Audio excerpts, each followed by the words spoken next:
a handshake for too long gets odd.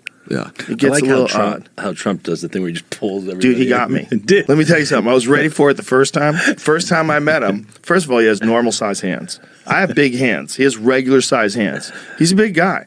So I was ready. I knew I was going to meet him. First time I met him, he came over, just put his hands on my shoulders. You do a great job. But I was sitting. So this time I actually stood up. We made eye contact. I said, "How you doing, sir?" I shook his hand. I'm like, oh, I know he's about to do. So I fucking anchored myself. I'm like, not today, son. Not today. Would you give me a nice pull? And I'm like, but we're hanging out for a while. So then the next time I met him, he was at a UFC as well. And I get up and I reach over with my hand and he gets and I'm over a table. He got me good. He got me good. What is up, guys? Tyson Dela Cruz here. Thank you so much for rocking with me. Speculation has been a brewing over the last couple of days whether or not Donald Trump is going to go on the Joe Rogan podcast. Joe Rogan, one of the most popular podcasters there is on Spotify and on the internet, period. One of the most influential podcasters, period. Great, amazing podcast. Shout out to Joe Rogan. And then also shout out to everybody watching. Drop your comments down below. Smash the like button. But over the last couple days, it has been a brewing. And last night, Donald Trump confirmed it. He confirmed that he's going on Joe Rogan. You're doing a lot of podcasts recently. One that I would love to see you on is, I think Joe Rogan has to have you on. Yeah. Would you do that? Oh, sure I would. I think Joe, besides us, Joe's I think I'm doing it, actually. Yeah? Yeah. So you are going to do Joe Rogan? Yeah, I am. Joe Rogan's the best in the game for sure. And Joe Rogan has been talking about this for a few years now to have Donald Trump on his podcast. He had a great conversation with PBD, and PBD, Patrick Bet-David, also asked Joe Rogan, when are you going to have Donald Trump on? So when are you having Trump on? I don't know. Okay. The look, I don't know. Maybe. Looks like you got something. Maybe. Okay, good. That's good. I think that's... look, at a certain point in time, it's just like, it would be interesting to hear his perspective on a lot of things. I would like to know, what is it like when you actually get into office? I would like to know things like, what is it like versus perception? Yeah. What is it actually like when you get in that building? Like, what are you greeted with? When do you know that people are f***ing with you? When do you know that the intelligence agency is lying to you? Like, when you decided to fire Comey, what was the thought? How much did you know? Like, what's the machine like? What is the deep state really like? Really like? Because we have all these, smoky room perceptions, like from the Bill Hicks joke, where they show you the Kennedy assassination from an angle you've never seen before.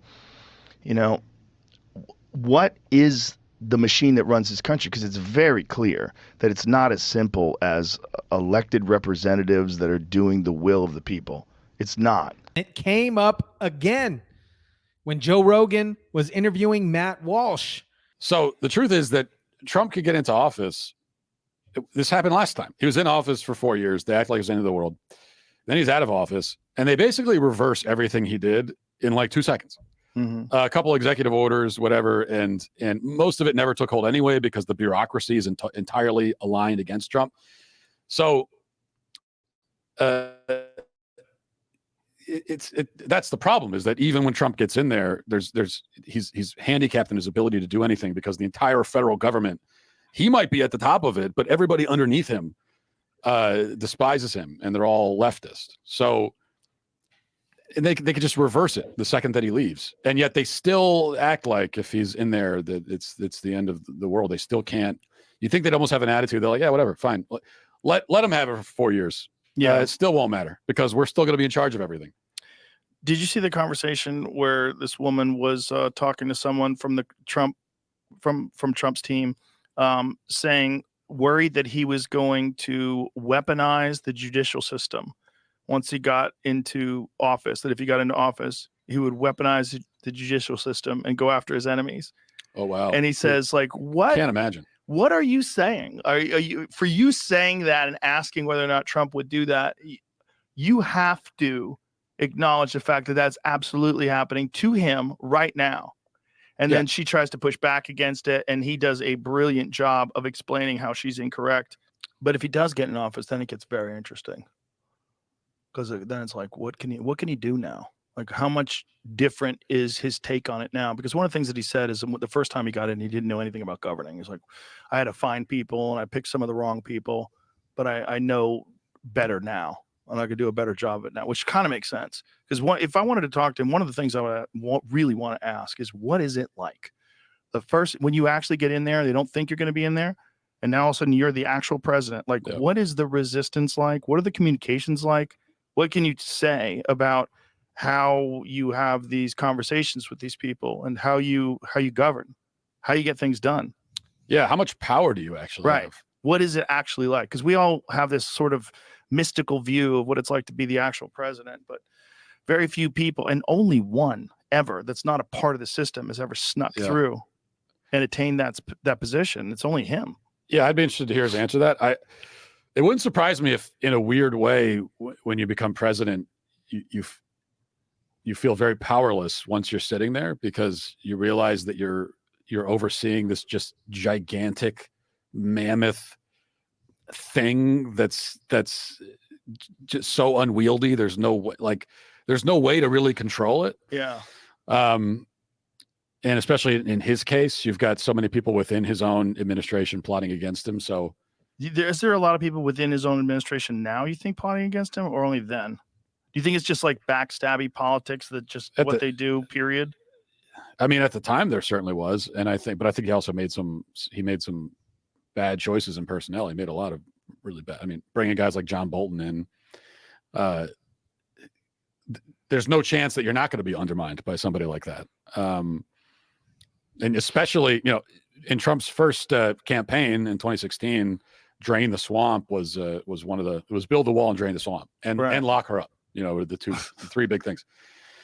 And we don't hear drain the swamp nearly as much anymore. In fact, I don't think I've heard it. It's never said anymore. Right. Which is unfortunate, because that is the first thing that needs to happen if he gets in there. And what I would love to see is that, okay, he's in there now. He got back in. They tried to stop him. They tried to kill him. They tried to put him in jail. He still got in there. He's not getting reelected. This is it for him. 4 more years. He's out of politics forever after that. And I'd love to see him I got nothing to lose now. They're going to put me in jail when I'm out of office, so I got nothing to lose. I don't care what these people say, and just ruthlessly push your agenda through, no matter how much they complain about it. I'd love to see him do that. I think that they're assuming he will, which is why they're so desperate to stop him. What do they do to try to prevent this from happening in the future? Because one of the things that has been discussed is cracking down on misinformation, and that free speech doesn't include misinformation, which is a wild thing to say after what we just went through with COVID, where what people were saying was misinformation turned out to be 100% true. And not just about COVID, but about a bunch of things. Hunter Biden laptop story. There's quite a few different things you could point to. Like, who the fuck gets to decide what's information? Only the government? You guys? The people that have lied about basically everything? Like, this is a crazy thing to say, and to be running on that, and to get people to support that. Just the lack of understanding of what it means to be able to freely express ideas and communicate, and whistleblowers from corporations that are telling you about something they're doing that's illegal, whistleblowers from government agents that are telling you they're spying on you when it's illegal, all that shit. Like, to have that be filtered through the government is an insane position. And yet that's something that they talk about. And this is something bizarrely that the left supports.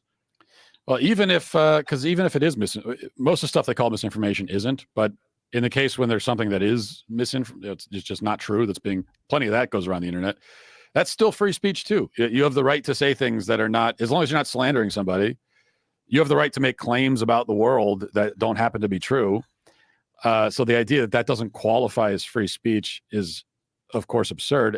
But then that also requires some central authority to be the arbiter of what is true and what is not. Exactly. And it's like a childish view of truth and lies.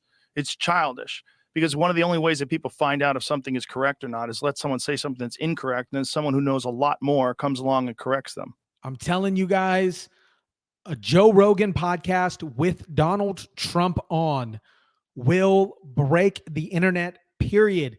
just like Elon and Donald Trump did when they were on X Spaces.